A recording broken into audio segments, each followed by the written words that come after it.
দেখাচ্ছি এই luxurious private জেটটা। আর এই পাইলট যদি এর ভেতরে 100 দিন আটকে থাকতে পারে, এটা ওরও হয়ে যাবে। কি? মজা করছি না, আমি এই প্রাইভেট জেটটায় $2.5 মিলিয়ন খরচা করেছি। আর একবার ভেতরে ঢুকলে 100 দিন কিন্তু শুরু হয়ে গেল। ও মাই গড। আর এখন এই 100 দিনের চ্যালেঞ্জের প্রথম ঘন্টা শুরু হয়েছে। শুরু যখন করতেই হবে, চলো আমরা শুরু করে ফেলি। চলো একবার ঘুরে আসি। চলো আমরা দেখি ও আসল পাইলট কিনা। কি বলছো? যদি আরমান্দ এই প্লেনের ভেতরে 100 দিন কাটাতে স্মুথ রাইড ছিল, দারুণ দেখতে লাগছে। দেখা যাক ল্যান্ডটা স্মুথ হয় কিনা। এটা অসাধারণ লাগছে। এটা দারুণ ছিল। তোমার 100 দিনের চ্যালেঞ্জের প্রথম 2 ঘন্টা পেরিয়ে গেছে, কিন্তু যদি তোমার শরীরের কোনো অংশ এই প্লেনের বাইরে টাচ করে, তাহলে এই ভিডিওটা শেষ হয়ে যাবে আর তুমি এই প্লেনটা হারাবে। মাটি ছোঁয়া যাবে না। Good luck. দেখা হচ্ছে তাহলে। তাহলে দেখা যাক আরমান্দ এই প্রাইভেট জেটটা জিততে পারে কিনা। এবার আমি কি করব? এটা হচ্ছে আমার অফিস, এখন এখানেই শেষ হচ্ছে। আর যদিও সে প্লেন থেকে নামতে পারছিল না, তাই 10ম দিনে আমি একটা লুপ হোল তৈরি করলাম এটা চেঞ্জ করতে। ও, জিমি! আমি চিৎকার করলাম, তুমি ভয় পেলে না? না। গত 10 দিন কেমন কাটলো বলো? জিমি, এখানে শাওয়ার নেই, বিছানা নেই, এখানে কোনো রান্নাঘর নেই, তাও চালিয়ে নিচ্ছি। হ্যাঁ, আমি ভাবছিলাম ও এই কথাটাই বলবে, তাই ওর জন্য একটা সলিউশন আনলাম আমি। প্রত্যেক 10 দিন অন্তর আমি একটা করে অফার দেব এই প্রাইভেট জেটে। যদিও এই অফার নেওয়াটা তোমার ইচ্ছার উপর, তুমি এই দুটো কোঅর্ডিনেটস এর ভেতরে চুজ করতে পারো, যেটা তোমাকে $50,000 সহ রানওয়েতে নিয়ে যাবে।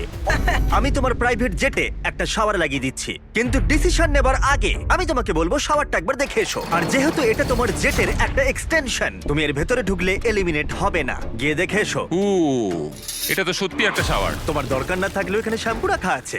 হ্যাঁ, এটা শুধুমাত্র একটা শাওয়ারই নয়, এটা একটা বড় জায়গা। এখানে আমি দাঁড়াতে পারবো, এটা দারুণ। এবার সিদ্ধান্ত নেবার সময়, 90 দিনের জন্য শাওয়ার নাকি $50,000 ক্যাশ, কোনটা তুমি চাও? 90 দিনের জন্য মাই গড, আমি উঠতে চাই, প্লেনটা উঠতে চাই। চলো নিয়ে নি।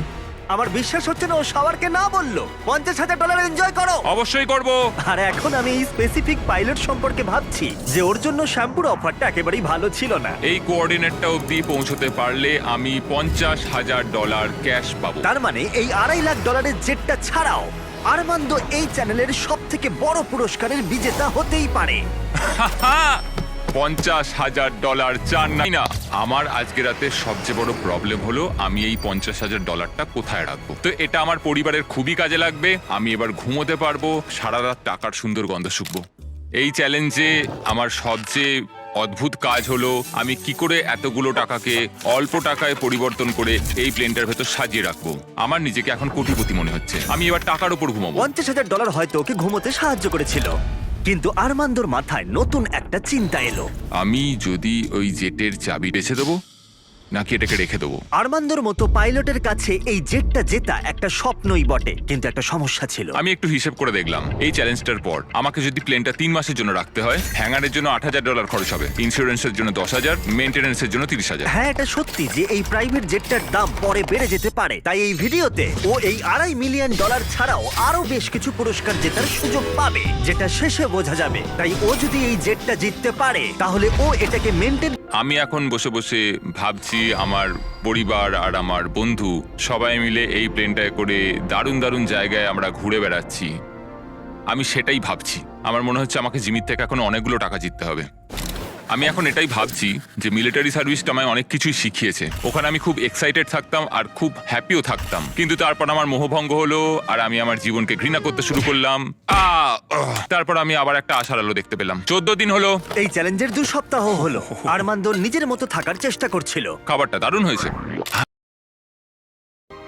আমি এইভাবেই আমার কাজের হিসেবে রাখছি সারাদিনের। এই কাজগুলো আমি এখনো করে উঠতে পারিনি, তা আমি এগুলোকে এদিক থেকে ওদিকে রেখে দিলাম। কিন্তু এভাবে থাকার পরেও 100 দিন অনেকটাই দূরে ছিল, কারণ তার ঘুমের অবস্থার এতটুকু উন্নতি হচ্ছিল না, কিছুতেই না। আমি বুঝতে পারছি না আমি বিনা কষ্টে কি করে এখানে ঘুমোতে পারবো।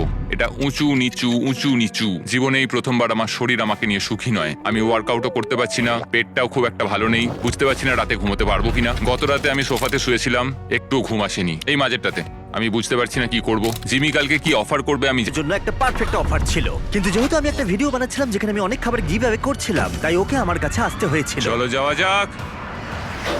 আর ওকে ফ্লাইটের জন্য ধন্যবাদ জানাতে আমি ওর জন্য স্পেশাল খাবার নিয়ে এলাম। যেহেতু আমরা ফিলাডেলফিয়ায়, তাই কিছু ফিলি চিজ স্টিক্স নিয়ে এলাম। নর্থ ক্যারোলিনার ফ্লাইট কতক্ষণের? 48 মিনিট। ও তাই নাকি? এই ও, প্রাইভেট আচ্ছা। জেটটা কিন্তু দারুণ। আগামীকাল চ্যালেঞ্জের 20তম দিন। সময় চলে যাবো যাচ্ছে। না। চলো এবার যাওয়া যাক। চলো যাওয়া যাক। সাধারণত 20তম দিনে আমার অফার থাকে, কিন্তু ওকে সম্মান এই কাস্টম ইনফ্ল্যাটেবল বেড যেটা এই প্লেনের জন্য তৈরি। অথবা আমি তোমাকে কোঅর্ডিনেটস দেব। পৃথিবীর কোনো এক প্রান্তে একটা রহস্যময় বাক্স লুকানো আছে, আর যার ভিতরে যে কোনো কিছু থাকতে পারে। তাতে $2.5 লাখ থাকতে পারে, অথবা একটা টেসলা, যেটার দাম কিন্তু এই জেটের থেকেও বেশি। ও ভাই, আগামীকাল তোমার সিদ্ধান্ত আমরা জানবো, তাই ওকে আমরা সেই রাতে বিদায় জানালাম। ও হয়তো বেডটা ট্রাই করবে, কিন্তু আমরা ভাবিনি যে ও চিজ স্টিক স্যান্ডউইচ নিয়ে ঘুমাবে। সত্যি কথা বলতে ওর ঘুমের বড্ড দরকার ছিল। আমি ভালোভাবে এই প্লেনের ভেতর ঘুমোতে পারলাম। দেখা যাক ওই ইনফ্ল্যাটেবল বেডটাকে বেছে নেয় নাকি এই রহস্যময় বাক্স, যেটার মূল্য কিন্তু আসলে প্রায় $2.5 লাখ। নক নক, ভেতরে কেউ আছে? ভেতরে এসো, তোমাদেরকে স্বাগত। আজকে 20তম দিন। ইয়ে, প্লিজ ভেতরে এসো আর আমার বাকি রুমগুলোকেও ঠিক আছে। দেখো। সত্যি বল, হ্যাঁ। তোমার ঘুম কেমন হলো? মনে হচ্ছিল মেঘের কোলে ঘুমিয়ে পড়েছি। তোমার কি মনে হয় এই বেডটা তোমার? কিন্তু অন্যদিকে আছে একটা র্যান্ডম কোঅর্ডিনেটস, যেখানে আছে পৃথিবীর যে কোনো প্রান্তে একটা রহস্যময় বাক্স। এটা আমার কাছে সত্যি একটা প্রয়োজনীয় জিনিস। আমি যদি ঠিকঠাক ঘুমোতেই না পারি, তাহলে আমি প্লেনটা চালাবো কিভাবে? তুমি কি বেছে নেবে এই ইনফ্ল্যাটেবল বেডটাকে, নাকি অসাধারণ একটা বিশাল রহস্যময় উপহার? যেহেতু আমি অনেকদিন থাকবো, আমি চুজ করছি এই বিছানাটাকে, বেডটা? যাতে 100 দিন কমপ্লিট করতে সত্যি? পারি। রহস্যময় বাক্সের ভিতরে একটা ল্যাম্বরগিনি ছিল।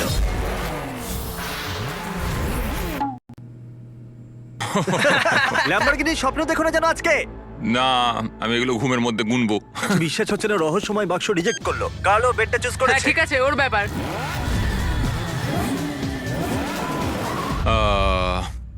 ল্যাম্বরগিনিটা ছেড়ে দিলাম। যাই হোক, ঠিক আছে, একটা বিছানা পেয়েছি। এটা সত্যি আমার দরকার ছিল। এবার আমি আরো 80 দিন এখানে টিকে যেতে পারবো।